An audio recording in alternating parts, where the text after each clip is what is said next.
Samahan nyo nga kami ngayong araw na to. Tapusin nyo yung video na to at i-share nyo. Grabe, sa pets up mabubudol ka, mapa-essential pa yan o mapa-treats ng mga fur babies mo. Eto nga pala yung Steam Broth Bites ng Pets Up. Pwede kayo bumili ng single o kaya naman ng bundle. At tingnan nyo naman kung gaano ka-behave yan at nag-aantay na nga ng kanyang pagkain. Alam nyo ba na pagkabukas nito, pati ako natatakam? At kung wala nga kayong time para mag-prepare ng food ng mga fur babies nyo, at gusto nyo handaan sila na masarap at healthy na food, i-try nyo na tong Steam Broth Bites. Kitang-kita nyo dito yung real meats at vegetables. At it's no added composition. Kaya naman, super safe to para sa ating mga fur babies. Pwede nyo to ipakain sa kanila directly o kaya naman ihalo sa dog food. At talaga naman pagkabigay ko is gaganahan talaga sila kumain at talagang ubos na ubos. Alam nyo ba kapag ginamit nyo to sa aso nyo is makakatipid talaga kayo? Alam nyo ba kung bakit? Hindi nyo na kasi sila kailangan pabanguhan kapag ito yung gamit nyo. Kahit isang linggo pa sila hindi maligo, nako, napakabango pa rin nila. At may ibang variant to, pwede kayong mamili. Pwedeng straight and smooth, short and fresh, gentle and mild, at saka curly and bouncy. Eto nga pala yung ginagamit ko na pet towel sa aking mga fur babies. Legit na fast absorbent at fast drying. Kahit napakamura lang nito ay napakaganda ng tela, super soft. Less hassle at less stress na nga sa pagpapatuyo ng balahibo ng mga fur babies. Ilang minuto pa lang is matutuyo na agad yung balahibo ng mga fur babies nyo. Paano nga ba natin mapapanatiling malinis at mabango ang ating bahay kahit na may mga fur babies tayo? Buti na lang talaga meron tayo nitong pet deodorizer. Ini-spray ko to sa kanilang bed, sa kanilang laruan, at kung saang area sila nagwiwi or nagpupu accidentally. Kung naghahanap nga kayo ng safe na baby wipe, itry mo na tong Guy Feel. 1, 2,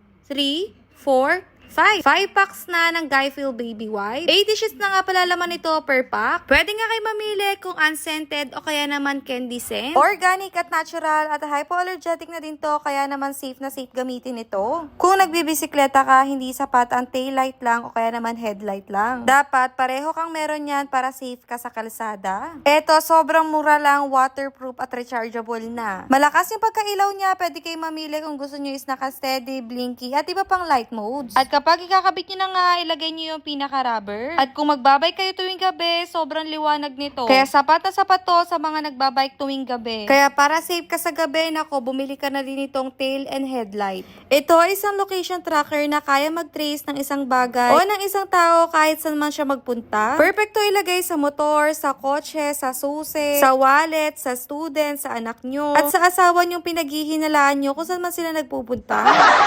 Ang maganda dito ay supported na siya sa Apple Find My. Madali lang siya makonect at make sure naka-turn on yung Bluetooth nyo. Kaya kung meron kayong bagay o tao na madalas hinahanap, eto na ang kailangan nyo. Eto nga pala yung cooling pet bed ng mga fur babies natin. Yung tela nito is hindi mainit sa katawan ng ating mga fur babies. Meron na nga din pala itong kasama na detachable pillow. Naka-zipper lang yan para hindi ma-misplace yung una nila. Nagustuhan ko nga din pala yung pet bed na to kasi hindi siya mahirap labhan. Meron siyang zipper sa likod na bubuksan nyo lang. Tapos, pwede nyo na maalis yung foam. Rubber mat na nga din pala yung ilalim nito para hindi dumudulas. O diba, ang sarap ng higa ng fur babies ko sa pet bed na to. Kung gusto nyo nga makatipid sa ilaw, eto na yung ilagay nyo. Solar light to na pwede nyo ilagay sa loob ng bahay o kaya naman sa labas ng bahay. Adjustable yung color nito at saka tricolor na din. May kasama na din tong remote at saka mga accessories. Kapag ginamit nyo to, is hindi na kayo magkokonsumo ng kuryente para magkailaw. Kusang umiilaw na nga din to kapag madilim na.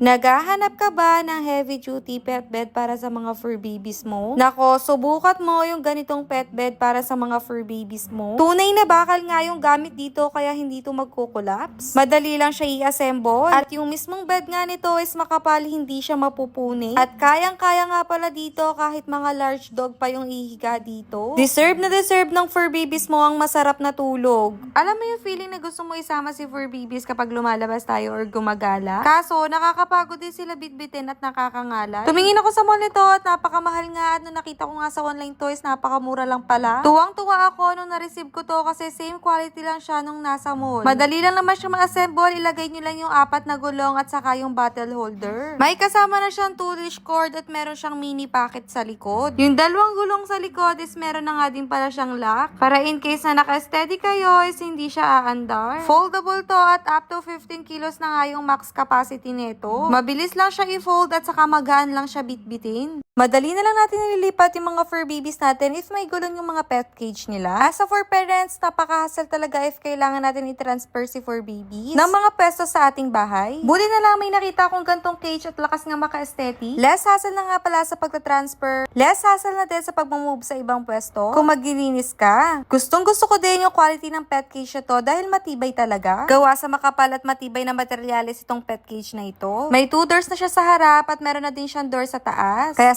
sigurado ako na magtatagal to sa inyo, kaya ano pang inaantay nyo, mag-check out na kayo.